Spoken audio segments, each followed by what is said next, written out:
Greetings, Mount Vernon. Welcome to a special Black History Month interview with Mount Vernon legend and former director of the Mount Vernon Boys and Girls Club and NBA player Lowe's Moore. I'm Dr. Demario Strickland, superintendent of the Mount Vernon City School District, and Mr. Moore will be discussing the importance of Black History Month with me today, especially in education. How are you, Mr. Moore? I'm great, Dr. Strickland. All right. So just before we start, can you tell us a little bit about yourself, about your history in living in Mount Vernon? Well, I'm originally from Plymouth, North Carolina. My family moved to Mount Vernon when I was about 5 years old. So I've been a Mount Vernonite forever and started at Cecil H. Parker. We know of it now. Back then it was Nathan Hale. And then I transitioned over into, at the time it was Washington Junior High School. Of course, it's Denzel Washington's Theater Academy, School of the Arts. School of the Arts, and then went over to Davis and Nichols. It was two middle schools, 7th grade, 8th grade, and then eventually I hit Mount Vernon High School. All right, well, I just have a few questions for you, and then, I feel it'll be good for the community to just, get more in depth with who you are about, because I'm sure it extends beyond your NBA playing or your director of the Boys and Girls Club. So tell me, what was it like growing up in Mount Vernon as a young Black child? I loved it. Being at Nathan Hale, was very diverse at the time. And I had the opportunity to stay in one elementary school. And my mom and dad, I got two brothers and a sister. Yes. Unfortunately I would say, I don't know if the word unfortunately is the word, but it was during, segregation. Yes. And then, so my brothers were bused. They were bused over to Pennington Grimes back in the day in elementary school. And so that was a difficult adjustment. I don't know if education was different in Nathan Hale than in Pennington Grimes, but they had a hard time over there in the beginning, making an adjustment, going out of the neighborhood. Growing up here in Mount Vernon was truly special. And I grew up in the projects, 70 West 3rd Street. And it was a very unique place, Mount Vernon. And at that particular time, diversity was really growing at that time. Okay. Of course, we had a predominantly all-white administration in terms of the school district. The city, and the school district. Got it. And so I began, as I aged, I began to see the growth of African American or Black people moving forward in administration in the school district and also in the city. You started to see those things. Would you say those Black and brown folks that were coming to Mount Vernon, were they from New York City, or are they coming from a variety of different places throughout the I think they were coming from the South, because many of my family members came to Mount Vernon. Okay. A lot of people migrated from the South into many areas of Westchester, New Rochelle, New York, the Bronx. But my family, my uncles, aunts, cousins, we all ended up in Mount Vernon. Awesome. Thank you. So what do you think schools should do to ensure that Black children receive the same opportunities for success as their peers? And I know that's a little loaded.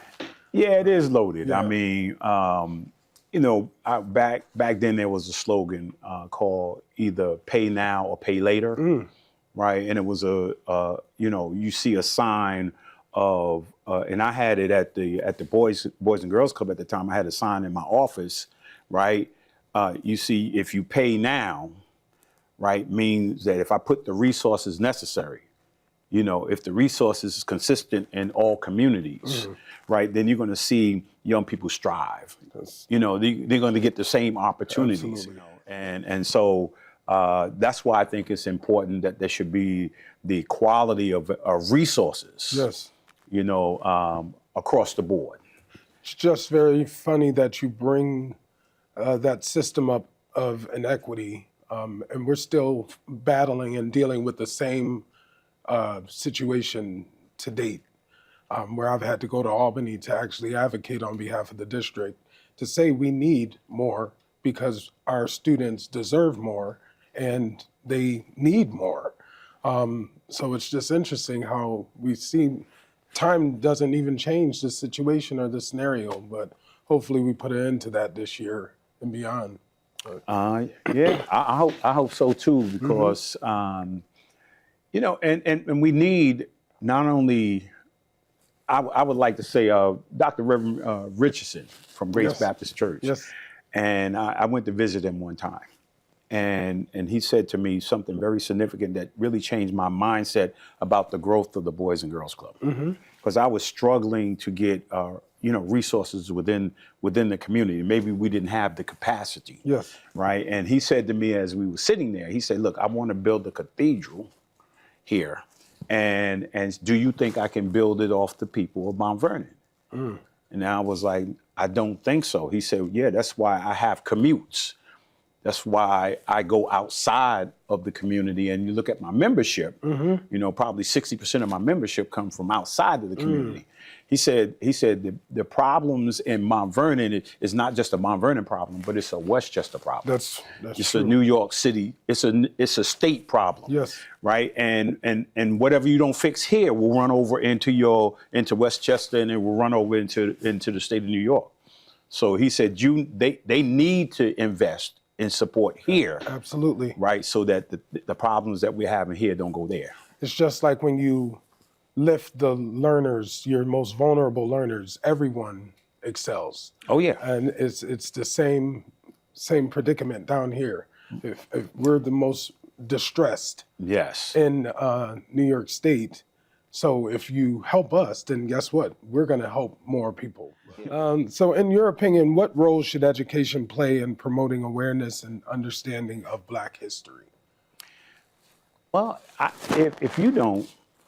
if I always assume, particularly in predominantly Black schools, Yes. you should definitely have a Black history curriculum, right? And I remember our historian. I don't know if you know, Mama has an historian. Yes.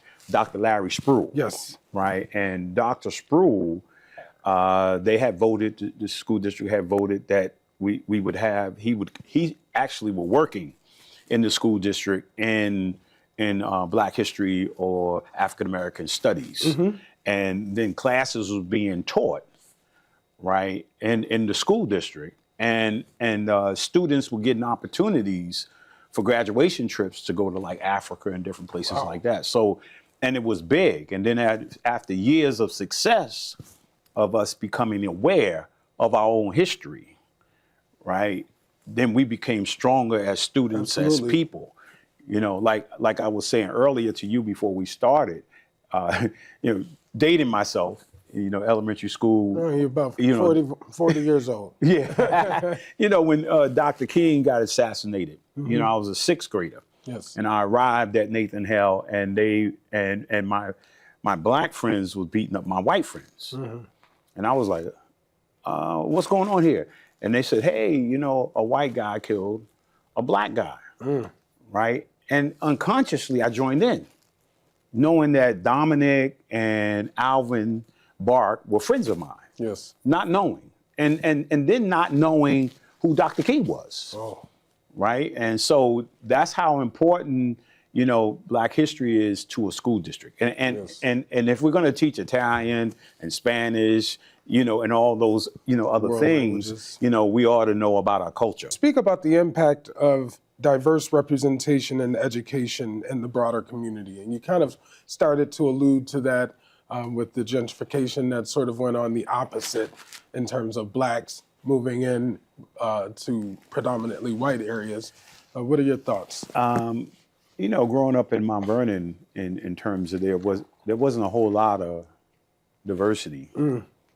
Even though we have an elementary school named after Cecil H. Parker, she was one of the first Black teachers in the history of Mount Vernon. So, I think in elementary school, I had I remember Mr. White and I remember the librarian, who were two blacks in the school. But I only know if you knew this, Dr. Young, Clinton Young, who was the mayor of Mount Vernon, his father was my principal. Okay. Dr. Young. Okay. Right, at Nathan Hale. Yes. And so there were three people in the building, right, who were African Americans. Oh. Wow. And so when I went over into middle school, I only had one. He was my homeroom teacher. Well, two, my homeroom teacher and my typing teacher. Males.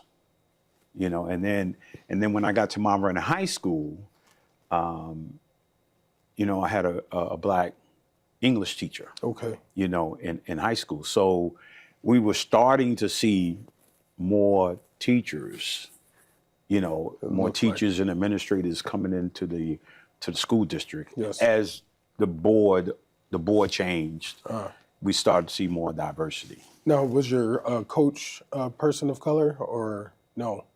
Your basketball coach in high school? No. I don't. To my knowledge, I don't think we've ever, in terms of basketball, had an African American basketball coach. The board of directors, as a young kid, going to board meetings and not really seeing the diversity there, but seeing the love there. The impact of my doctor, Dr. Lowe's, had on the board as a board of director, and that the mayor of the city, Mayor Sharp, was on the board of directors for the club, and many local business people were on supporting Boys Club back then. Awesome. So tell me about some influential figures that shaped how you view Black history. I think, the individuals that started to come up in the Boys Club, before it became the Boys and Girls Club, a lot of those individuals went on for higher education. Right, and then you started to see an influx of those individuals coming back to the community, like your Clinton Young and Senator Ruth Hassel Thompson. Yes. And then the preachers, Reverend Richard H. Dixon from Macedonia Baptist Church. Right, he marched with Dr. King. Absolutely. Right, so you started to get a better understanding from him because he used to walk the community, right, and engage the community. And so when you started to see these guys on the street corners talking about it, or if you walk by Mr. Burt's, Ralph Burt's, I don't know if Ralph. I'll see him all over the place. Yeah, Ralph Burt's and I played in the Boys and Girls Club together. He's a couple of years older than I. He became a real mentor for me. Leaving here wanting to be a doctor and went to North Carolina State University. Even Denzel's mom, Denzel Washington's mom owned a beauty shop, here in Mount Vernon. So young girls would, go there. And so those individuals become like the lights for you, and then when you see men and women come up and become lights, sometimes it's dark. Yes. And you just need a light. You need to see somebody do something, and then you say, oh, once you see them, and that's what happened with me and many other basketball players when Gus got a scholarship to go to USC, and Gus made, he only played 1 year high school basketball. I don't know if people knew that. He got cut freshman, sophomore, and junior year, right? Scored 600 points in his senior year, gets a full scholarship to USC in California, right? I mean, who does that? No. Who does that? And then gets drafted in the NBA and win an NBA championship. He become lights.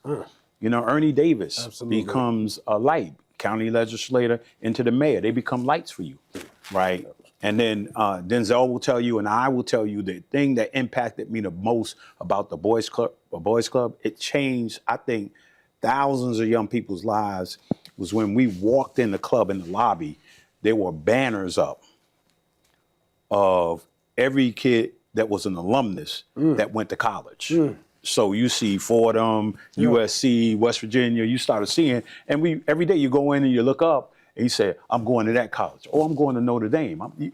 And it just made an impression that there was something beyond, once I graduate high school. Yes. Yeah. What's your vision for the Mount Vernon City School District, of your former district that you've gone to? The vision always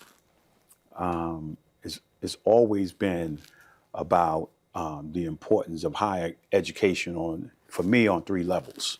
Mm-hmm. Not everybody's going to go to college. Correct. Right. And so we have to define those. And I think the school district has kind of split that way because you got the science, technology, and all those things. And then now you have the arts. Yes. Right. So you're identifying the niche. Especially at the Boys and Girls Club, I used to just try to find out what was the niche. Mm-hmm. You know, what are you passionate about? Right. And you know, one time I used to give out, like, if you do your homework, you can get something from the club store, you know, or we're going to give you something, and try to persuade kids to, you know, to do their homework. Yes. And then after a while, I stopped realizing, like, no, they have to have this. This is not, Agreed. I got to give you something to do this. You have to do this. Of course. So I started taking those things away and saying, look, hey, you've got to learn how to read. You've got to learn how to comprehend. You've got to do your homework. Yes. Right. And I think we got to have no excuses when it comes to the vision of, you know, our kids learning to read. Because that was, when I look back, we all have our obstacles and deficiencies. And that was my next question. You just go on right into it. Yeah. and I had a problem reading. And I had a problem comprehending. And that's why I spent like a year and a half in a remedial program that a lot of my friends didn't know. But you know what I learned? I learned that it wasn't that I couldn't read, is I was afraid to. Right? So I lived for most of my life, elementary school, middle school, I was always afraid, and nobody ever dealt with the anxiety or the fear I was dealing with. You know, and every time I make a mistake, people just laugh, or people would talk about it. And then so I just would withdraw into myself. Yes. So I would love to see every kid never have any fear. Absolutely. You know, this is about, you know, you most importantly, you know, as the superintendent, when I think about all the people, all the teachers that came into my life to help me get on the narrow road, I think about all the people that loved me. Didn't make a difference what the color was. That's right? True. I mean, Miss Walters to this day, you know, was my math teacher. You know, I know she loves me. She took on my kids, right? And I mean, a lot of those people, I don't know what happens now, but every day at 3:00, right, the parking lot was packed, right? Because teachers was helping kids. Of course. Right? Hey, I'll say this final thing. You know, I didn't like every coach, right? And I didn't like all my teammates. Of course. But the common goal was to win. And I hated losing more than anything. So I'm going to listen to that coach, and I'm going to be there with my teammates, because the ultimate goal is to win. I could probably label about 15 challenges, but I won't for the sake of time. I would say the top 3 challenges that we have would definitely be the building infrastructure. It's very fortunate that our schools are in good standing, considering the quality or the condition of the facilities. It's just not up to snuff, not up to those 21st century learning standards. I'm a proponent of college and career ready, because I don't believe, being a college graduate, I should be telling someone that college isn't for everyone. College should be an option for everyone. But the way that our facilities look and are set up, I don't feel that it's making the mark to help me carry that message the way I need it to be carried. The second would be the financial constraints. We currently have a very low fund balance, very low reserves in the bank, which causes me to need to be very efficient with what it is that we're going to spend money on, what we can't spend money on. And it's been hard. It's been difficult to have some tough conversations to tell people you can't just do this, this, this, this. And then finally, systems. Standard operating procedures. This is how you do this. I only was given one standard operating procedure, and it was from 2017 when I started. So once that happened, I said, oh boy, I'm building this baby from the bottom up. Because Grassroots. It's really grassroots. And fortunately, I've been on a founding team of a school in Harlem where I kind of knew or know what things I need to attack to at least create that foundation, get those walls up so I could put the actual plywood or whatever on the side of the house and really actually build a sustainable system. So, Right. yeah. Mr. Mora, I definitely want to thank you for joining us today. Your perspective is so important for our students to see, and your story is fascinating. It definitely is. It's so important that we uplift Black voices all year long and that our students see just how high they can actually achieve. Thank you.